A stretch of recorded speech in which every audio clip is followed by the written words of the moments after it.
ఐటీడీఏలో గిరిజన సేకరిస్తున్న ఉత్పత్తులన్నిటికీ గిట్టుబాటు ధర ఇవ్వాలని ప్రధానంగా జీడికి కిలో 200 చొప్పున, అలాగే 80 కేజీల బస్తా 16,000 రూపాయలకు కొనుగోలు చేయాలని, అలాగే మన్యం జిల్లాలో డైటు, పీజీ, బీఈడి కాలేజీలు ఏర్పాటు చేయాలని, సాలూరు, కురుపము, పాలకొండలో నిర్మాణంలో ఉన్నటువంటి సూపర్ స్పెషాలిటీ హాస్పిటల్ పూర్తి చేయాలని, అలాగే గిరిజన ప్రాంతాల్లో నిరంతరము పారే జీవగడ్డలు ఉన్నాయి. ఆ గడ్డలపైన చెక్కు డాములు, అవసరమైన చోట మినీ రిజర్వేర్ నిర్మించాలని, గిరిజన ప్రాంతంలో ఉన్న సమస్యలన్నింటినీ కూడా పరిష్కారం చేయాలని, ప్రధానంగా మంచి వేసవి స్టార్ట్ అవుతుంది కాబట్టి మంచినీరు సమస్య పరిష్కారం చేయాలని, ప్రతి గిరిజన గ్రామానికి రోడ్డు సౌకర్యం కల్పించాలని ఈరోజు ఈ ఐటీడీలో ఈ కార్యక్రమం ఏర్పాటు చేయడం జరిగింది.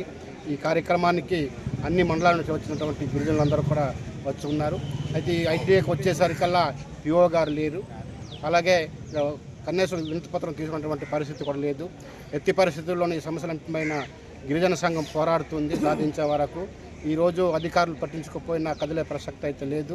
అధికారులు వచ్చి సమాధానం చెప్పే వరకు ఈరోజు ఈ కార్యక్రమాన్ని కొనసాగిస్తున్నాం. ఆదివాసీ గిరిజన సంఘం ఆధ్వర్యంలో డిమాండ్ చేస్తున్నాం.